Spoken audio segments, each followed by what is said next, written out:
మా ఇంటికో పెద్ద మనిషి వచ్చాడు వెనక 5-6 ఏళ్ల క్రితం. పేరు అనవసరంగానే విషయం చెప్పుకోవాలి, అజ్ఞానం అందరికీ ఉంటుంది కదా. ఆయన రిటైర్ అయిపోయాడు. రిటైర్ అయ్యి కూడా 10 ఏళ్ళు అయింది. ఏదో నా దగ్గరికి వస్తే ఏమిటోనండి తోచట్లేదంటే నేనన్నాను, మంచి పుస్తకాలు చదువుకోండి, ఆధ్యాత్మిక గ్రంథాలు హాయిగా బోర్డు ఉన్నాయి కదా, రిటైర్ అయిపోయారు కదని చేసినంతకాలం చేశారు, అయిపోయిందంటే ఆయన అన్నాడు ఏమంటే, చదువుకుని ఏం చేస్తాం, ఎవరికైనా చెప్పాలి కదా. నీకు నమస్కారం అన్నాను నేను. అంటే చదువుకున్నవాడు ఎవరికైనా చెప్పాలన్నమాట, లేకపోతే చదవడు ఆయన. నీకోసం నువ్వు చదువుకో, నాకు చెప్పడం కోసం చదువుతావు. నేను భగవద్గీత భాష్యం ఎందుకు చదువుతాను, నీకు చెప్పడం కోసం చదువుతాను. మరి చేసేవాళ్ళు ఎవరు? శంకరాచార్య గారు చేసుకుంటారు, శ్రీకృష్ణుడు చేసుకుంటాడు, మనకు అవసరం. ఆచరించేవాడు ఎవడు? శ్రీకృష్ణుడు లేదా అర్జునుడు లేదా శంకరాచార్య. మనం ఆచరించమండి. మనం చాలా తెలివిగా మన వల్ల అవుతుంది ఏమిటి అనే అజ్ఞానాన్ని ఆయుధంగా ప్రకటించి వదిలేస్తాను దాన్ని. ఇది ఎస్కేపిజం, తప్పించుకోవడం. ఇది నీ వల్ల అవుతుంది ఖచ్చితంగా. నువ్వు చేయడం లేదంటే నీకు ఇష్టం లేదని చెప్పు, నేను నువ్వు విమర్శించుకోవాల్సిందే. ఎప్పటికప్పుడు మనస్సులో పైకి వస్తున్న అహంకారాన్ని, నేను ఏదో చేశాననే బాధను, నిన్న మనం చెప్పుకున్నామే, వాళ్ళ ముందు నేనెంత అనుకోవడమో తప్పే, నా ముందు వాళ్ళెంత అనుకోవడమో తప్పే. ఈ 2 ఆలోచనలు ఎప్పుడు పైకి వస్తున్నా సరే వాటిని నమశివాయ, నమో నారాయణాయ, శ్రీమాత్రే నమః ఏదో ఒక భగవన్నామంతో అణిచిపారేయాలి. అప్పుడు ఆలోచనల పైకి రాకుండా ఉంటాయి. మళ్ళీ వస్తూనే ఉంటాయి ఆలోచనల పద్ధతి. మనస్సు అంటేనే ఆలోచనల మూట. మనం అనుకుంటాం ఒక్కోసారి ఆలోచనల మూట. ఒక ప్రసిద్ధ తత్వవేత్త ఏమన్నాడు అంటే, పేరు చెప్పను, నాకు నచ్చలేదు ఆ ప్రకటన కాబట్టి, కానీ ఆయన ఏమన్నారంటే, మనస్సు ఆలోచనల మూట అండి, ఒక ఆలోచనతో ఇంకో ఆలోచన కట్టేస్తారా? భగవన్నామాను స్మరించడం ఏంటంటే అర్థం లేని మాట. అది కూడా ఒక ఆలోచనే కదా. నమశివాయ కూడా ఒక ఆలోచనే కదా. నమో నారాయణయ్య కూడా ఒక ఆలోచనే కదా. శ్రీమాత్రే నమః కూడా ఒక ఆలోచనే కదా. అందుకని మీరెలా చెబుతారండి, ఇది కూడా ఒక ఆలోచనే కదా. ఆలోచనల మూటలోంచి ఒక ఆలోచన తీసి ఆలోచన కడతారా అన్న. నేను వెంటనే జవాబు చెప్పా, శంకరాచార్య వెనకాల నడిపిస్తారమ్మా, నాకేం లోటు. అయ్యా, పాత బట్టల మూటని పెద్ద బట్ట తీసి శాఖలైన మూట కడుతున్నాడు చూసావా అన్నాను నేను.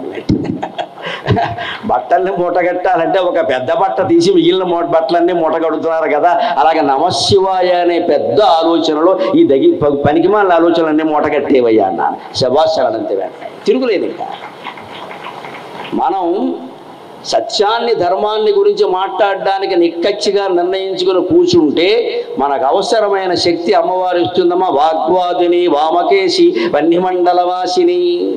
వాగ్వాదిని అన్నదానికి సింహం పట్ల రామ్మూర్తి గారు లలితా సహస్రంలో ఏం వ్యాఖ్య రాస్తారు అంటే, తన గురించి మాట్లాడేటువంటి భక్తుడికి అవసరమైన సామగ్రిని అమ్మవారు అందిస్తుంది. వాగ్వాదిని అంటే అర్థం అది అని. వాడెక్కడ ఓడిపోడు. ఎందుకని? ఓడగనిత్తువా జనని ఓడగనిన్మదినమ్ము వారలన్. ఓడగనిత్తువా జనని ఓడగనిన్మదినమ్ము వారలన్. ఈ సంసార సాగరాన్ని దాటించే ఓడగా అమ్మవారిని నమ్ముకుంటే మనల్ని ఎప్పుడు ఓడిపోయేలా చెయ్యదండి ఆవిడ. మన బాధ్యత పూర్తిగా వహిస్తుంది. వాడు నా కోసం తాపత్రయపడుతున్నాడు, వాడు నేను కాపాడకపోతే ఎవడు కాపాడుతాడు? నన్ను నమ్ముకుని అందరినీ వదిలేసాడు కదా, నేను చూసుకోకపోతే ఎలాగా? ఈ పరిపూర్ణమైన విశ్వాసం ఉండాలి. సామగ్రి పెద్ద సమస్య కాదు. గ్రంథాలు మన దగ్గరికి పరిగెత్తుకుంటూ వస్తాయి. నేనే వచ్చేది, నేను ఒత్తు, మరి నేనే ఒత్తు, నే ఒత్తు నంచు అని విషయాలు వస్తాయి. భగవంతుడు ఎందుకు పరిపూర్ణ విశ్వాసం ఉండాలి. అందుకని ఈ పూర్వజన్మాంతర జ్ఞాపకాలు రావాలి అంటే, అసలు అలాగే మనశ్శాంతి కలగాలంటే వస్తున్న ఆలోచనలే పక్కనెట్టేయాలి, ఎప్పటికప్పుడే తుంచియాలి. దానికే సరిగ్గా శంకరాచార్య ఏం చెబుతారు అంటే, నిత్య శుద్ధ బుద్ధ ముక్త స్వభావత్వ. శ్రీకృష్ణుడు స్వభావం ఏమిటంటే ఆయన నిత్య శుద్ధుడు, నిత్య బుద్ధుడు, కాబట్టి నిత్య ముక్తుడు. లలితా సహస్రంలో చెప్పిన మాట నిత్య శుద్ధ, నిత్య బుద్ధ, నిత్య ముక్త, నిత్య నిర్మజ్జ, నిరంతర ఉంది కదా. ఆ నామాలు అర్థం అది. అలాంటి వాడు కృష్ణుడు. కృష్ణుడు అంటే సాక్షాత్ లలితాదేవి కదా. శ్రీరామో లలితాదేవి, శ్రీకృష్ణ శ్యామలా స్వయం. అందుకని ఆ అవతారాలు అవే కదా. అందుకని వారు అదే రూపంతో ఉంటారు అక్కడ. మనం కూడా అదే చేయాలి. సరిగ్గా పతంజలి యోగ శాస్త్రంలో అదే చెబుతాడు. యమన యమాసన ప్రాణాయామ ప్రత్యాహార ధారణ ధ్యాన సమాధి అష్టాంగా. అందులో యమం అంటే 5 ఉంటాయి. అహింసా సత్యం అస్థేయం బ్రహ్మచర్యో అపరిగ్రహ. అందులో ఒక్కో దానికి ఒక్కో వ్యాఖ్యానం చేస్తాడు ఆయన. అహింసా ప్రతిష్టాయాం తత్సన్నిధో వైరత్యాగ, సత్య ప్రతిష్టాయాం క్రియాఫలాశ్రయత్వం, అస్థేయ ప్రతిష్టాయాం సర్వరత్నోపస్థానం, బ్రహ్మచర్య ప్రతిష్టాయాం వీర్యలాభక. మనకు కావలసింది 5వది అపరిగ్రహ స్థైర్యే జన్మాంతర కథా సంబోధక అంటాడు పతంజలి. అపరిగ్రహస్థైర్య మనకి పూర్వజన్మ విషయాలు జ్ఞప్తికి రావాలి. ఇవన్నీ పోవాలంటే ఏం చేయాలో తెలుసా? ఒక అలవాటు మనం చేసుకోవచ్చు.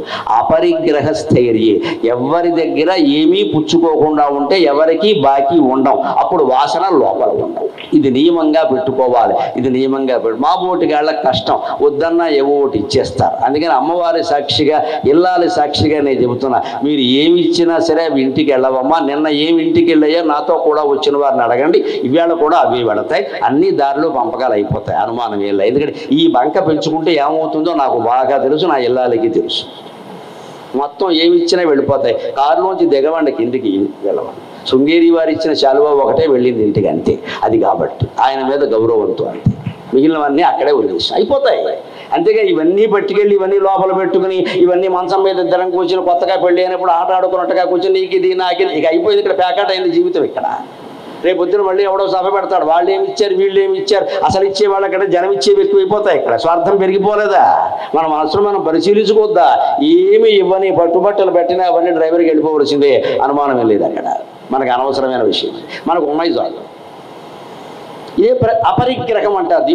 మీరు కూడా చేయించుదేని, నాకు అక్కర్లేదని చెప్పండి. ఒకవేళ పుచ్చుకున్నారనుకోండి, తప్పనిసరి పుచ్చుకోవాల్సి వచ్చింది. భారతం శాంతి పర్వంలో భీష్ముడు చెబుతాడు, పునర్దానం కూడా గొప్ప ఫలితాన్ని ఇస్తుందండి. మనకు ఎవరైనా అవసరం లేని వస్తువుని ఇస్తే మనం తీసుకెళ్ళి అవసరమైన వాళ్ళకి ఇచ్చేయాలి. దాన్ని పునర్దానం అంటారు. దానం వల్ల ఎంత ఫలితం ఉందో పునర్దానం వల్ల కూడా అంత ఫలితం ఉందండి. వారిచ్చింది మనం ఇవ్వడం ఏంటి, మనం కొని ఇవ్వాలి? అక్కర్లేదండి, మీకు అక్కర్లేదు కదా వస్తువు. అది మీ ఇంట్లోనే చాలా పనికిమాలిన వస్తువులు ఉంటామా, పనికిరానివి తీసేయండి, అవసరమైన వాళ్ళకి ఇచ్చేయండి. అంతేగాని ఏదో ఒక బిందె ఒకటి ఉంటే ఆ బిందె మా అత్తగారి బిందె, మా తాతగారి బిందె, ఏం చేసుకుంటావు? ఎత్తినట్టు కుట్టుకుంటావు. అది అవసరమైన వాళ్ళకి బాగా. ఎంతోమంది గుడిసెలు డేరాల్లో బతుకుతున్నారంటే బిందె కాదమ్మా, చెంబు కూడా లేదు వాళ్ళకి. ఆ పాత బిందె ఇచ్చేస్తే సంతోషించుకుంటారే. ఆ జ్ఞానం మనకు ఉండదు. ఇంటి నిండా పెట్టుకుంటాం. ఇవన్నీ ఇలాగే ఉంటాయి, మన నీడ్చి పారేస్తారు. ఎప్పుడో రేపొద్దున ఊపిరాగానే బిందె ఎక్కడే ఉంది, మనం వెళ్ళిపోయాం. ఆ బిందె ఇచ్చేస్తే బిందె ఇచ్చిన దానంతో పాటుగా పైకెడతాం ఖచ్చితంగా. కర్మానుగో గచ్చతి జీవయాక. పైవాడిని నిలబట్టి అడగ, నేను బిందె ఇచ్చాను, నాకు బిందె ఇమ్మని అడగచ్చు ఖచ్చితంగా. దానం వల్ల అంత ఫలితం ఉంటుంది. ఇంట్లో వస్తువులు వదిలించుకోవాలి, బంధాలు వదిలించుకోవాలి. మనస్సు ప్రశాంతంగా ఉండాలంటే ఇది ఒక మార్గం. నచ్చచ్చు నచ్చకపోవచ్చు, వేరే విషయం, కానీ ఇది సత్యం.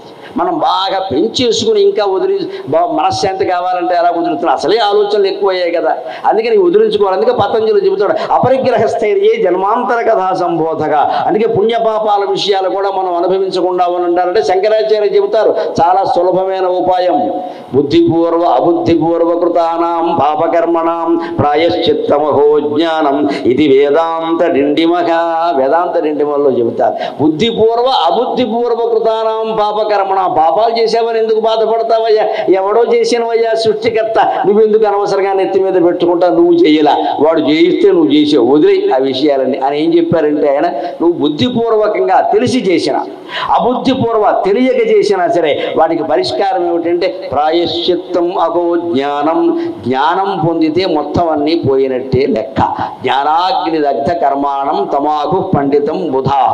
భగవద్గీతలో కృష్ణుడు చెప్పిన మాట. అందులోనే శంకరాచార్య ప్రయోగం ఎప్పుడు విచిత్రంగా ఉంటుంది. ప్రాయశ్చిత్తం అగో జ్ఞానం అన్నారు. మనం ప్రాయశ్చిత్తం అనగానే ఏమనుకుంటాం?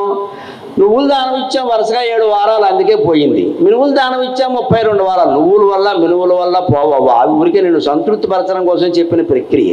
అది పోయింది అనే భావం నీకు కలగడం కోసం. కానీ నువ్వుల వల్ల మినువుల వల్ల ధాన్యం దానం వల్ల పాపాలు పోవమ్మా. ప్రాయశ్చిత్తం అనే మాటకు అర్థం ఏమిటంటే శంకరాచార్య చెప్పింది, ప్రాయః అంటే నిష్క్రమణ, వెళ్ళగొట్టడం. మీరు నిఘంటువు చూసుకోండి కావాలంటే. ప్రాయః అంటే తరచుగా అని అర్థం ఉంది, వయస్సు అని అర్థం ఉంది. అలాగే ప్రాయః అంటే వెళ్ళగొట్టడం అని కూడా అర్థం ఉంది. ప్రాయశ్చిత్తం చిత్తాత్ ప్రాయగా, మనస్సులోంచి వెళ్ళగొట్టే ఏ జ్ఞాపకాలు లేకుండా, పాపాలు లేవు పుణ్యాలు లేవు, మొత్తం పోయినట్టే లెక్క. ప్రొవైడెడ్ వన్ థింగ్, ఒక్కటే లెక్క ఏమిటో తెలుసా?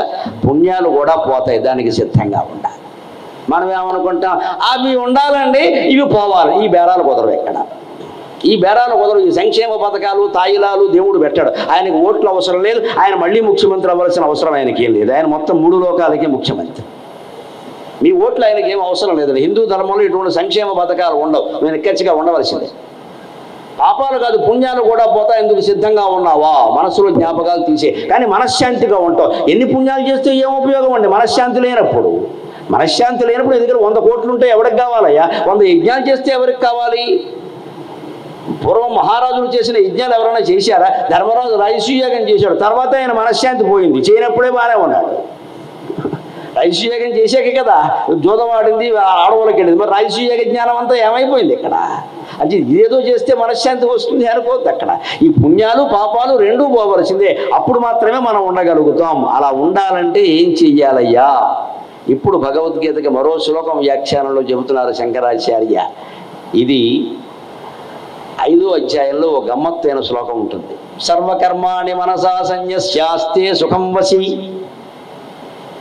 సర్వకర్మాణి మనసా సన్యస్యాస్తే సుఖం వసి, నవద్వారే పురే దేహి నైవ కుర్వన్ నకారయన్. ఇది 5వ అధ్యాయం కర్మ సన్యాస యోగంలో ఉంటుంది. సర్వకర్మాణి మనసా సన్యస్య, అన్ని పనులు మనస్సులో వదిలేటువంటి పని చేయకుండా ఉండడం కాదండి, వంట చేస్తూనే ఉండాలి. దాని ఫలితం ఏమీ ఆశించొద్దు. అంటే అలబడి చేస్తున్నాం, ఏడ గుర్తింప గౌరవం చస్తున్నాం, అక్కడ ఈ గెరట తెప్పలేక చస్తున్నాం. ఇక్కడ ఈ చస్తున్నాం అనే మాట ఉండకంటే వంట మానేయడం మంచిది. ఆఫీసులో కూర్చుని ఉద్యోగం చేస్తుంది ఇంకొక ఆవిడ, లేకపోతే ఇంకొక ఆయన, అక్కడ కూడా ఏమంటే ఎన్నాళ్ళు ఈ గుమాస్తా పనే, ప్రమోషన్ లేదు, ప్రమోషన్ లేదు. ప్రమోషన్ ఎందుకయ్యా? సమయానికి మోషన్ అయితే చాలా అదృష్టవంతుడివి, ప్రమోషన్ అక్కల. అది కూడా కాని వాళ్ళు చాలామంది ఉన్నారు. ఉద్యోగం వాడికి ప్రమోషన్ కావాలి, వంట చేసి వెళ్ళాలి, గుర్తింపు కావాలి, ఇంకేదో కావాలి, ఇంకేదో కావాలి. అంతే తప్ప వంటలో ఆవిడ ఆనందం పొందదు, ఉద్యోగంలో ఈవిడ ఆనందం పొందదు. ఇంకేదో రాలేదు. పైగా మనకి రాలేదనే బాధ కంటే వాడు వచ్చేసి మాకంటే జూనియర్, వాడు ఇదో బాధ ఎక్కువ. మనకు వచ్చి రాలేదన్న దానికంటే వాడికి వచ్చిందనే బాధ ఎక్కువ. ఈ ఆలోచనలు ఏవీ లేకుండా మన ఉద్యోగం మనం చేయలేమా, మన వంట మనం చేయలేమా? ప్రతిదానికి ఏదో ఒకటి రావాలా ఇక్కడ. అంచేత పని చేస్తూనే దాని ఫలితాన్ని మనస్సులోకి చేరకుండా చేయాలి. మనసా సన్యస్య సర్వకర్మాణి, అన్ని పనుల్ని కూడా మంచి చెడ్డ ఏదైనా సరే ఒక్కోసారి మనకి ఇష్టం లేనిది ప్రమాదమైంది కూడా చేయవలసి వస్తుంది, పొరపాటు కూడా చేయవలసి వస్తుంది. తప్పదు. కొన్ని పనులు ఎలా ఉంటాయంటే జీవితంలో తప్పది కానీ తప్పదు అది. కొన్ని అంతే అలాగే ఉండదు, తప్పది కానీ తప్పదు అది. చేస్తాం, ఏం చేస్తాం ఇక్కడ? తప్పే కానీ తప్పనిసరి ఎందుకు చేసామంటే వదిలేని ఆ విషయాన్ని పరమాత్మ తప్పని తెలుసు కానీ తప్పనిసరి చేశాను అంటే ఖచ్చితంగా అమ్మవారి ఛత్రం వేసి కాపాడేస్తున్నాం. వాడిని అనుమానం లేదు. నువ్వు ఎందుకు చేసావో నాకు తెలుసురా, నాకు తెలుసుగా, నీ చిత్తశుద్ధి నాకు తెలుసమ్మా. పొరపాట్లు ఎవరైనా చేస్తారా, ప్రమాదో ధీమతామపి అన్నారు అని భగవంతుడు క్షమిస్తాడు ఖచ్చితంగా. అది వ్యాఖ్యానం. అందుకని ఇక్కడ ఏమంటున్నాడంటే మనసా సన్యస్యాస్తే సుఖం వసి. అలా ఉన్నప్పుడు మనిషి అలా ఉండగలుగుతాడు. సర్వకర్మాణి మనసా సన్యస్యాస్తే సుఖం వసి.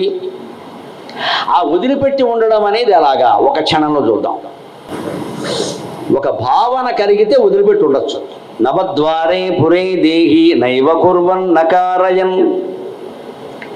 మనస్సులో అన్ని కర్మల ఫలాలు, అన్ని కర్మల గురించిన జ్ఞాపకాలు వదిలిపెట్టగలిగిన వాడు 9 రంధ్రాలతో నిండిన ఈ శరీరంతో ఏం చేసినా చెయ్యనట్టే లెక్క. ఏం చేసినా చేయనట్టే. కృష్ణుడైతే ఎంత తీవ్రంగా చెప్పాడు అంటే దీన్ని మామూలుగా చెప్పాల, పెద్ద విప్లవవాదంలో చెప్పాడైనా. హత్వాపి సయమాన్ లోకాన్నాయం హంతి నహన్యతే. వాడి మొత్తం ప్రపంచం అంతా బుగ్గైపోయేలా బాంబు వేసినా సరే ఆ పాపం వాడికి అంటదన్నాడు. వాడు యోగి అన్నాడు అంతే లెక్క. వాడు బాంబు వేసినా సరే ఆ పాపం అంటదు. లేకపోతే దశావతారాల్లో రావణాది రాక్షసులను సంహరించిన విషయాలన్నీ రాముడికి అంటాయా, కృష్ణుడికి అంటాయా? ఎవరికి అంటాయండి? ఎవరికి అంటలేదు. వాడు ధర్మం కోసం చేశారు ఆ పని. మళ్ళీ దానికో పాపం అన్నాం, అది పోగొట్టుకుందుకు వేరే చేశారు. ఇదంతా పురాణాల కల్పన. బాగా వ్యవహారం పెంచేసి దాన్ని ఇంకా అది పాపం. రాముడు రావణాసురుని చంపడం కూడా పాపం అయితే రాముడు చేసిన పుణ్యం ఒకటి కూడా లేనట్టే లెక్క. మళ్ళీ దానికి ప్రాయశ్చిత్తం కోసం ఇంకోటి చేసుకోవడం ఏంటంటే అర్థం లేకుండా తప్పు చేశాడు, వేసి పారేశాడు అంతే. కళ్ళాన్ని బలవంతంగా తీసుకుపోయిన వాడిని వేసేయకపోతే నెత్తిమి ఎక్కించుకుంటాడు ఎవడైనా. అది పాపం ఎలా అవుతుందండి? మళ్ళీ ఆ పాపం పోవడానికి రాముడు ఏదో చేశాడు, మనం కల్పించుకున్నాం అవన్నీ. ఇక్కడ దేవాలయాలకి ప్రాధాన్యం పెంచడం కోసం కథలు పుట్టించేశాడు అంతే. రాముడు ఆ పాప, అది పాపమే కాదు అసలు. కృష్ణుడు కంసుడిని చంపడం పాపమే కాదు, కురుక్షేత్ర యుద్ధం పాపమే కాదు. వారు ధర్మం కోసం చేశారు. పాండవులకు పాపం లేదు, కౌరవులకు ఉంటే ఉండొచ్చు. శత్రువు వచ్చి దాడి చేస్తుంటే చేత కాకుండా కూర్చుంటామండి, ఎదిరించకుండా. అంటే అభిమన్యుడికి కానీ అర్జునుడికి కానీ పాపాలు ఏమి అంటామండి? వారు ధర్మం కోసం చేశారు. అక్కడ ధర్మే యోద్ధ భవేద్ యోద్ధ. యోగ వాసిష్ఠంలో చెబుతాడు, చచ్చిపోయిన ప్రతివాడికి స్వర్గం రాదుట. ధర్మే యోద్ధ భవేద్ యోద్ధ. ధర్మయుద్ధం చేసి చనిపోయిన వాడికే వీరస్వర్గం వస్తుంది. మిగిలిన వాడిని మున్సిపాలిటీ కుక్కల బండి లాగేవలసిందే. యోగ వాసిష్ఠంలో ఉంటుంది స్పష్టంగా, ధర్మే యోద్ధ భవేద్ యోద్ధ. ధర్మం కోసం యుద్ధం చేసిన వాడికి వస్తుంది తప్ప చచ్చిపోయిన ప్రతివాడికి రాదండి. చచ్చిపోయిన ప్రతివాడికి స్వర్గం వస్తుందని ఎవరు పుట్టించారో తెలుసా?